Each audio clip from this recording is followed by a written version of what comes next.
gostaria que vocês me acompanhassem no texto bíblico. Vocês sabem que a caminhada cristã é como aquele texto do apóstolo Paulo que diz que eu não penso que já tenha alcançado, mas uma coisa faço, esquecendo-me das coisas que ficam para trás e avançando para as que estão adiante, prossigo para o alvo, a fim de ganhar o prêmio do chamado celestial de Deus em Cristo Jesus. É como uma peregrinação no deserto, é como o alvo que está à nossa frente, que é Jesus Cristo. Queria convidar vocês a lerem comigo o Salmo 120, o primeiro dessa série de mensagens que nós iremos estudar, dos cânticos de subida. Eu vou projetar, se você quiser abrir a sua Bíblia no Salmo 120, eu vou projetar, eu acho que eu coloquei na Almeida corrigida e revisada, pela primeira vez nós vamos usar a Almeida no café, e porque o texto está muito bonito, mais bonito do que nas outras versões. Hã? O Almeida não veio hoje, mas não é esse Almeida. Pode passar para mim? Salmo 120, vamos ler? Na minha angústia clamei ao Senhor e Ele me ouviu. Senhor, livra minha alma dos sábios mentirosos e da língua enganadora. Que te dará ou que te acrescentará a língua enganadora? Flechas agudas do valente, como brasas vivas de zimbro. Ai de mim, que peregrino em Meseque e habito nas tendas de Quedar. A minha alma bastante tempo habitou com os que detestam a paz. Pacífico sou, mas em eu falando, já eles estão em guerra. Não precisa passar não, que acabou. Não, meu filho, não precisa passar que acabou. Obrigado. Vamos orar? Pai amado e bendito, Deus do universo, Senhor dos senhores, que o Senhor me esconda atrás da cruz, que a Assunção esteja sobre mim, Teu Espírito Santo me unja, para que eu possa pregar do Evangelho de Cristo Jesus e expor esse texto bíblico. Que eu não fale de mim, mas fale da Tua Palavra e somente da Tua Palavra. Que o Senhor me use para expor este texto bíblico e que o Seu nome seja glorificado. Não deixa que eu atrapalhe esse lindo texto e essa mensagem que o Senhor colocou no meu coração enquanto eu estudava esse texto bíblico. É o que eu te peço em nome de Cristo Jesus. Amém. Essa é uma das duas mensagens que a gente prega para si mesmo. Vocês sabem que 99,9% das vezes que eu estou aqui, eu estou pregando para mim como se tivesse um espelho na minha frente. E essa é uma dessas mensagens que eu faria tudo, daria muita coisa para hoje, trocava por 3 potes de sorvete essa história. Porque por mim eu não pregava essa mensagem de hoje, porque ela é muito dura para mim. E essa mensagem começa com uma história interessante que meu tio, eu era junior, tinha 12 anos, meu tio era meu professor da escola bíblica dominical e ele contava uma história muito interessante que ele gostava de contar como se ele tivesse feito, mas ele nunca fez isso, eu quero deixar bem claro. Ele conta a história de que ele pegava a filha dele, nenenzinha, primeira filha dele, colocou em cima do armário e dizia assim: pula para papai que papai te pega. Pula para papai que papai te pega. E ela abria os bracinhos e pulava e ele tirava de lado e ela caía no chão e começava a chorar. Aí, ele contava como se ele tivesse feito isso, mas ele nunca fez, eu quero deixar isso bem claro. Eu amo meu tio. Hã? Não, eu conheço meu tio, ele nunca fez isso. E eu conheço a minha prima, ela tem um parafuso solto, mas ela nunca caiu quando era criança. Mas ele dizia isso assim, virava para ela e dizia assim: isso é para você aprender que não pode confiar em ninguém, nem em papai. Porque parece que é um pouco isso que está acontecendo no mundo da gente. A gente já não pode mais confiar em ninguém. Nós estamos num mundo em que ninguém mais confia em ninguém. É a história do sujeito casado há 20 anos com a mesma mulher, que um dia chega para ela e diz assim: me encantei por outra menina e estou saindo de casa. Estou abandonando o lar e deixando os nossos filhos em casa. Estou indo embora. Como assim? Como assim que eu vou em busca de um grande amor? É como a história do cara que tem uma namorada, aquela menina linda, mimosa e tal, e quando ele descobre que o grande interesse da vida dela por ele é o cartão de crédito dele. Primeira coisa que ela queria, o que você quer de presente de Dia dos Namorados? Oh, a sua senha do cartão de crédito. É aquela história do sujeito que tem um amigo E aquele amigo, você é fiel, você nutre, você está do lado dele, você acompanha ele a vida inteira durante um tempo danado. Você, em todos os momentos de dificuldade, você está do lado dele, sem mais nem menos, sem nenhum motivo aparente, ele te dá uma facada nas costas, te trai, e você não esperava por isso. Isso causa uma dor insuportável em você. Me parece, e já disseram isso sobre essa época em que nós vivemos, da pós-modernidade, em que há uma certeza profunda de que o melhor amigo do homem realmente é o cachorro. Numa época em que os relacionamentos são líquidos, em que você hoje está casado, você não é casado, em que aquela pessoa está sendo a sua esposa, ela não será a sua esposa, e você não sabe se ela continuará com você, você não confia nela inteiramente. É mais fácil você confiar no gato da casa, no cachorro da casa, do que na sua esposa. E há um profundo sentimento na vida da gente de solidão. Há um profundo sentimento entre as pessoas de que nós estamos sozinhos, que nós não podemos confiar mais em ninguém. Pois esse é o sentimento do salmista.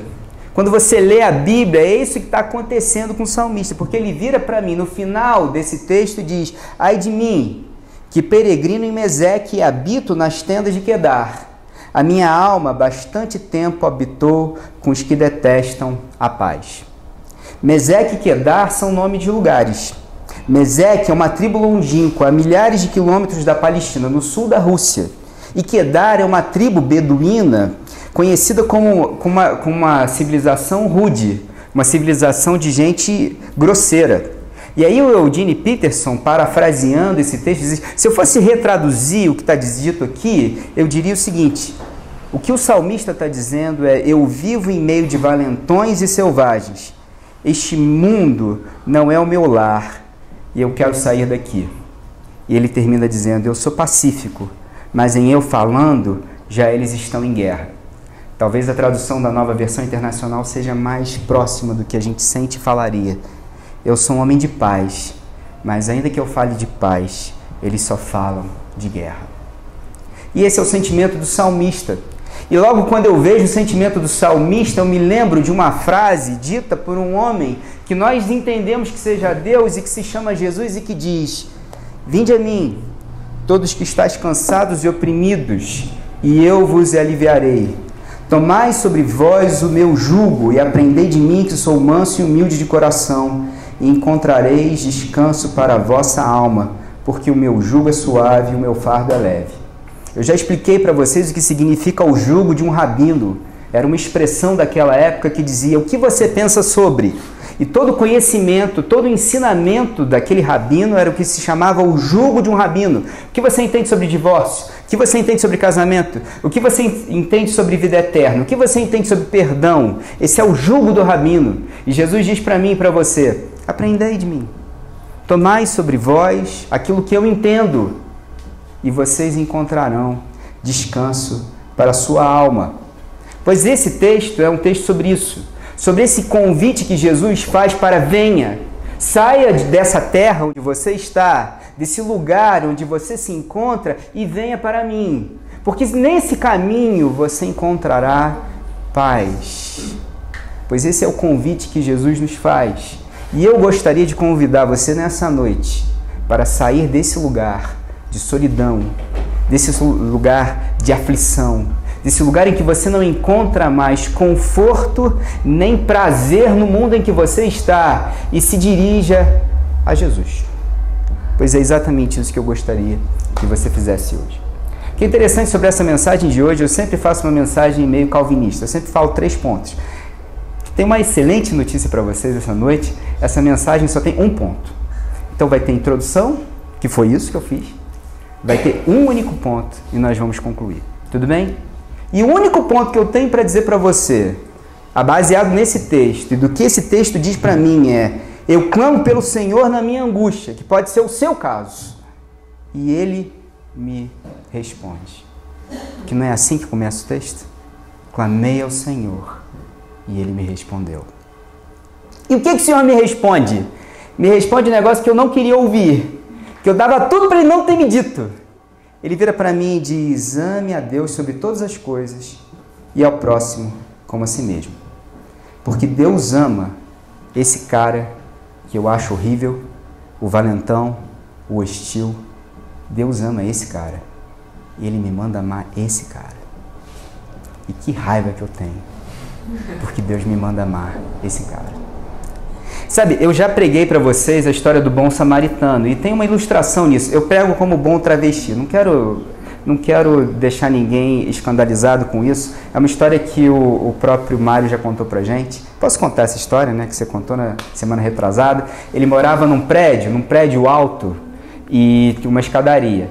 E estava subindo ele com o bebezinho de colo dele e o outro filhinho dele de pequenininho, né, de 3, 4 anos de idade, né? E vocês sabem, a Lídia sabe muito bem que um menino de 4 anos de idade como o Pedrinho é uma das forças mais poderosas do universo, né? Ela sabe disso e ela vai concordar comigo que um menino dessa idade não tem como parar. É exatamente isso, né? E ele estava subindo com o menino de colo na mão e com outro menino, que é um dos maiores poderes do universo, subindo com ele. E aí aparece uma senhora crente descendo e acha ruim, porque ela está tapando o caminho dele. Aí, de repente, vem por trás um travesti que morava no mesmo prédio, pega o menino no colo e começa a ajudá-lo a subir com ele. Essa é a parábola do bom travesti. Quem foi o próximo do Mário? O travesti, e não a Nossa Senhora, que era irmã em Cristo Jesus. Aí, eu ouço essa história e aí vejo Jesus virando para mim dizendo: vai tu e faz o mesmo, e abre-se na minha cabeça, na minha escala de santidade, assim, eu olho para essas igrejas e digo assim: eles não sabem amar o travesti. Mas o que é interessante sobre esse sentimento, eles um bando de fariseus. Mas o que é interessante sobre essa história, que se eu parar para pensar, é que quando eu me sinto assim, um pouco melhor do que eles, eu acabo me tornando também um pouco fariseu. Eu acabo me sentindo também um pouco melhor do que... me achando melhor do que os outros. E eu não devia pensar assim. Aí eu começo a parar para pensar e digo assim: imagina um homem de 40 anos de idade como eu, que tem 2 filhos pequenos como eu, que um dia chega em casa e diz assim: querida, vi uma menina bonitinha, comecei a me encantar por ela e estou dizendo para você que vou em busca de um grande amor. Estou abandonando o lar. No meu sentimento, esse cara não vale nada. Meu sentimento é: esse sujeito não vale absolutamente nada. E eu posso pensar em algumas histórias interessantes sobre o que pode acontecer com esse homem. Eu posso avançar a fita da vida desse homem em 10 anos. Quando o filho dele entrou na universidade e ele vira para o pai dele, o filho dele liga para ele um dia, esse pai que abandonou o lar, e diz assim, ele engole orgulho, né? Porque o pai abandonou o lar, já não foi mais pai, e aí o filho pega o telefone e diz: pai, estou precisando da sua ajuda. Passei na universidade, estou precisando de dinheiro para me fixar no lugar onde eu vou morar. Será que o senhor pode me ajudar financeiramente? Esse pai diz: não, meu filho. O que eu te dou é suficiente. E se você não é capaz de viver com o que eu te dou, o problema é seu. Não me ajuda, não. Não me procure mais. Meu sentimento é que esse sujeito não vale nada. Meu sentimento é que eu não sou capaz de amar esse sujeito. Meu sentimento é todas as fibras dentro de mim me fazem dizer assim: esse sujeito não vale absolutamente nada. Aí eu me lembro de Jesus contando uma história para um doutor da lei que é mais ou menos assim: vinha um garçom, passou a noite inteira trabalhando, pegou a sua lambreta e foi embora para casa. Parou no sinal, vem um grupo de salteadores, de bandidos, colocam a arma na cabeça dele, roubam a lambreta dele, batem nele e deixam ele sangrando na sarjeta. Aí vem o Lizardo. E o Lizardo diz: não tem nada que eu possa fazer para esse sujeito. Eu que me acho um bom pai, eu que me acho um bom marido, eu que me acho um cara super cristão. Passo e não ajudo esse homem. Aí vem esse sujeito que eu acho que não vale nada, esse sujeito que não é bom marido, esse sujeito que não esteve dos lados dos filhos, esse sujeito que na minha concepção, e eu vou usar uma palavra forte aqui, é um covarde, porque é assim que eu penso. E ele se compadece desse sujeito que está caído e leva ele para o hospital e paga as contas dele, médicas, se compadece dele. Aí vira Jesus para mim, olha no meu olho e diz assim: quem foi o próximo desse homem que foi assaltado? Foi você? Não. Foi quem? Foi aquele que você se achava melhor do que ele. E me dá uma raiva, porque parece que Deus ama esse cara.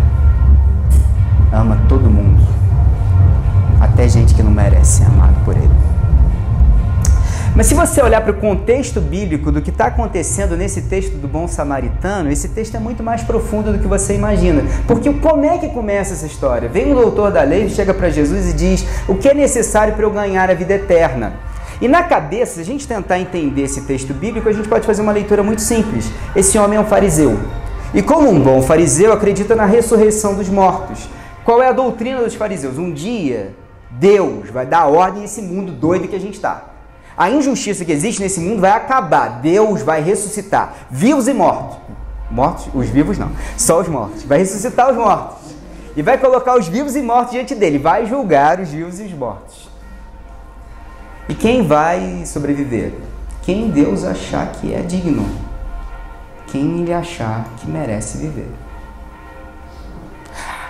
O ensinamento de Jesus é parecido. Aliás, é idêntico a isso. Um dia Deus irá ressuscitar os mortos, há de julgar os vivos e os mortos. E quem vai viver? Quem for justificado por Deus. Graças a Deus, porque eu estou atrás da cruz de Cristo Jesus. E Ele pagou os meus pecados. E não fosse o sangue do Cordeiro que me torna mais alvo do que a neve, estava eu lascado indo para o inferno. Mas Ele vai julgar. Então a gente entende que o que aconteceu aqui é que esse homem era um fariseu, provavelmente, e ele está dizendo: como é que eu faço para quando vier o juízo eu sobreviver? E aí Jesus vira para ele e diz: o que está escrito lá na lei? Como é que você entende? Amar a Deus sobre todas as coisas, de todo o seu coração, de todo o seu entendimento, de todas as tuas forças, e ao teu próximo como a ti mesmo. E aí o cara fica meio sem graça, assim, e diz assim: mas quem que é meu próximo?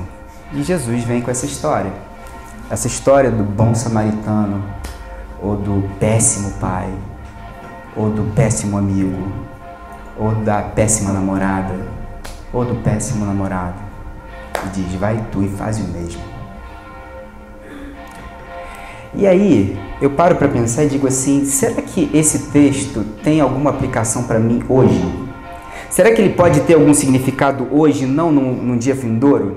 Será que o que ele talvez, esse homem estivesse perguntando para Jesus é alguma coisa que possa ser mais profunda? Porque eu viver a vida inteira me remoendo com dor e remorso ou com raiva de alguém, também vai ser muito ruim. Então será que Jesus também talvez não esteja dando para ele uma dica de como nós podemos viver uma vida em que nós não somos consumidos pela raiva, pelo remorso?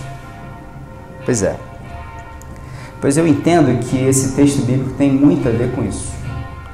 O que Jesus talvez esteja dizendo para mim e para você é que eu sei que tem gente que te machucou, mas tem uma maneira de você se livrar dessa dor.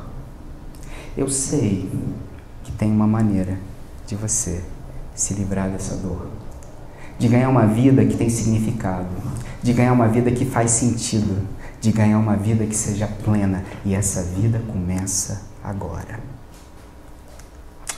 E aí eu vejo os textos bíblicos e vejo que elas falam mesmo isso. Quando eu leio o apóstolo Paulo, ele diz assim para mim: vede que ninguém pague o mal a outro mal por mal, antes procurar e praticar sempre o bem entre vós e para com todos. Está lá em 1 Tessalonicenses 5,15.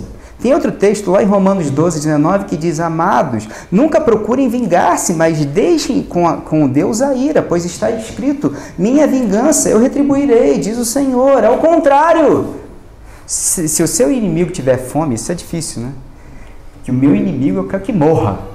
Eu não sei vocês, mas eu quero. O cara que me fez mal, eu quero que ele se ferre nesse mundo. Ele vai para o inferno. E eu vou dar glória a Deus, porque minha vitória tem sabor de mel. E Deus diz: não é nada disso. E eu vou voltar nesse ponto. Mas ele diz: se seu inimigo tiver fome, dele de comer. Se tiver sede, dele de beber. E aí Davi vira para mim e diz assim: Não te indignes por causa dos malfeitores, nem tenhas inveja dos que praticam iniquidade, porque cedo serão ceifados como a erva e murcharão como a verdura. Confia no Senhor, faze o bem, habitarás na terra e verdadeiramente serás alimentado. Deleita-te também no Senhor e te concederá os desejos do teu coração. Entrega o teu caminho ao Senhor, confia nele e ele o fará. Ele fará sobressair a tua justiça como a luz e o teu juízo como o meio-dia. Descansa no Senhor, espera nele, não te indignes por causa daquele que prospera em seu caminho, por causa do homem que executa astutos intentos.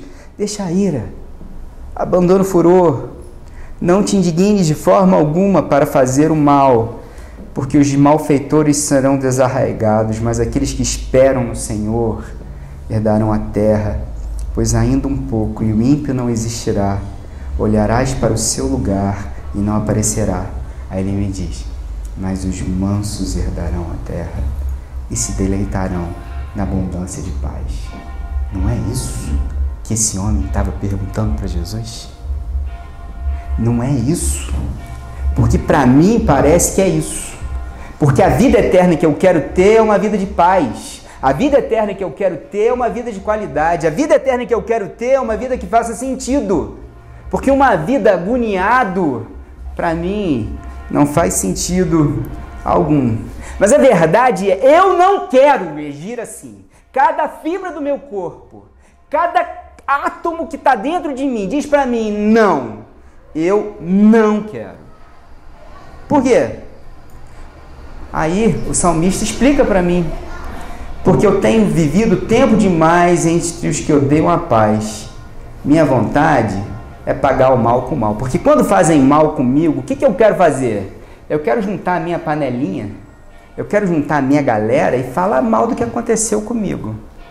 O que a Bíblia diz para mim é que eu não devo fazer isso. Mas o que eu quero mesmo é juntar a minha panelinha e agir como os malfeitores.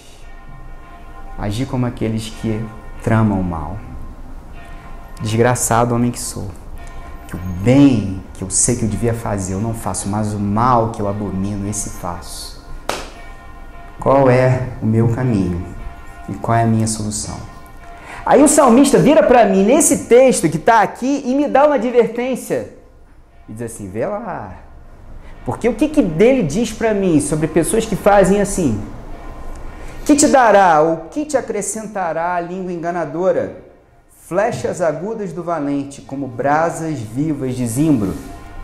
Deixa eu explicar para você o que é o zimbro. O zimbro é uma planta que você... não sei se vocês sabem, mas para fazer a flecha, uma das coisas que eles faziam era passá-la no fogo. E aí ela ficava com a ponta dura. E aí você podia disparar a seta, não é isso? Até hoje se faz isso quando tem gente que vai montar. Você entendeu o que eu falei? Vira um carvão bem durinho, a planta... Você entendeu? Tá bom. Aí você passa ela no fogo, fica aquela ponta dura e você dispara. Mas uma coisa interessante sobre o zimbro é que o zimbro é uma planta que você passa ela no fogo e ela continua retendo calor. Há um midrash, um ensinamento rabínico que ilustra muito bem esse assunto para a gente entender exatamente o que está escrito aqui.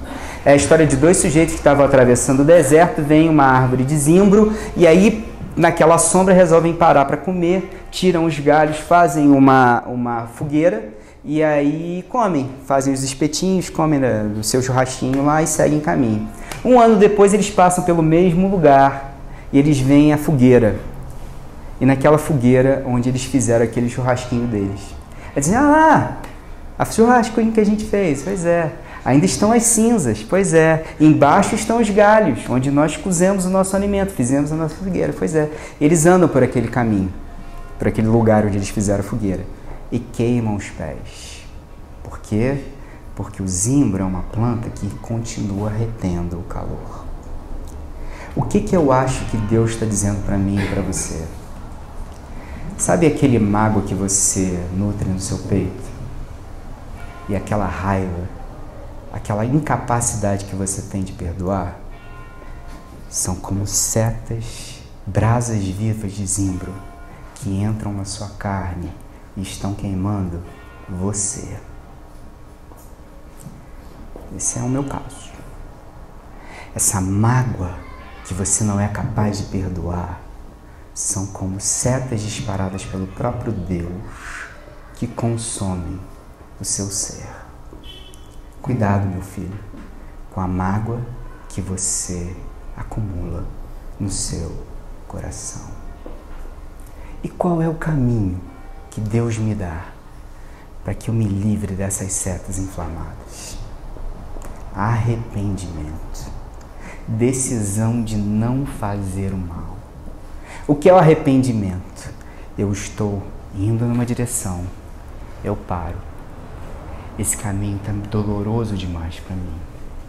Acho que é um caminho de paz que Deus me convida a seguir. Eu acho que eu tenho que mudar desse caminho e ir para esse caminho aqui, porque é lá que está Jesus, é lá que está a paz, é lá que está a vida em abundância.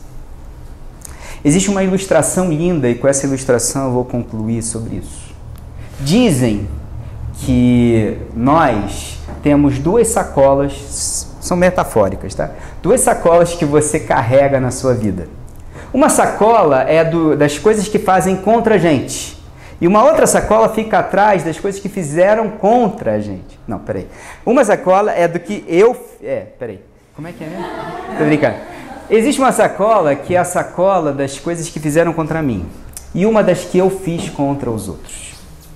E o que é interessante é que me parece, eu não sei vocês, mas a minha sacola de trás é muito maior do que a sacola da frente.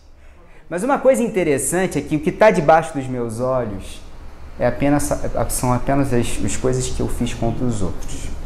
E engraçado que toda vez que eu olho para o meu umbigo, eu sou capaz de ver as coisas que fizeram contra mim e levantar e dizer, tá vendo? Fizeram isso aí, ó, o que você fez comigo. Eu sou capaz de esfregar na cara dos outros e dizer, tá vendo?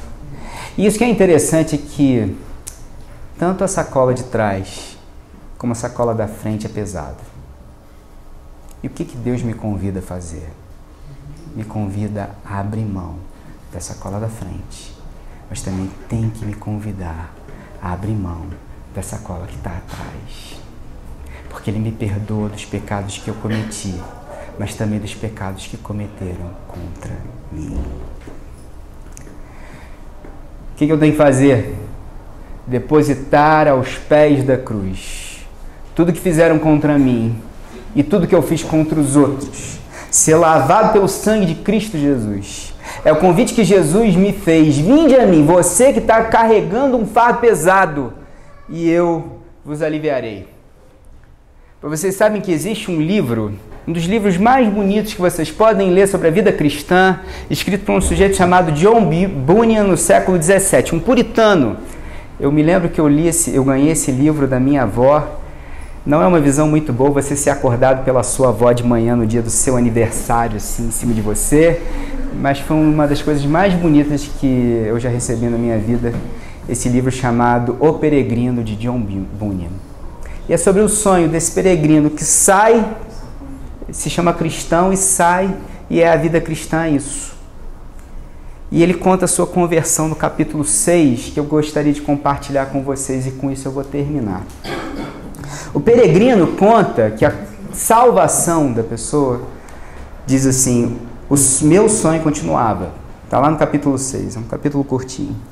Vi cristão marchando por uma estrada que de ambos os lados era protegida por duas muralhas chamadas salvação, como diz a Bíblia em Isaías 26:1. É certo que ia caminhando com muita dificuldade por causa do fardo que levava às costas, assim como eu e você levamos esses fardos. Mas o seu passo era rápido e seguro. Viu chegar a um pequeno monte onde se erguia uma cruz, junto à qual, e um pouco mais abaixo, estava uma sepultura. Ao chegar à cruz, soltou-se-lhe os fardos e instantaneamente saíram dele. E de sobre os ombros, e rolando, foi cair na sepultura, donde jamais tornariam a sair. Quão aliviado e jubiloso ficou o cristão. Bendito seja aquele que com os seus sofrimentos me deu descanso e com a sua morte me deu a vida, exclamou ele, e ficou por alguns momentos como que estático, ao ver o grande benefício que a cruz acabava de fazer-lhe. Olhava para um e para o outro lado, cheio de assombro, até que seu coração se expandiu em abundantes lágrimas. Zacarias 12:10. Chorava quando diante dele apareceram 3 seres resplandecentes que o saudaram com: "A paz seja contigo." E logo o primeiro dos 3 lhe disse: "Perdoados te são os teus pecados." Marcos 2:5.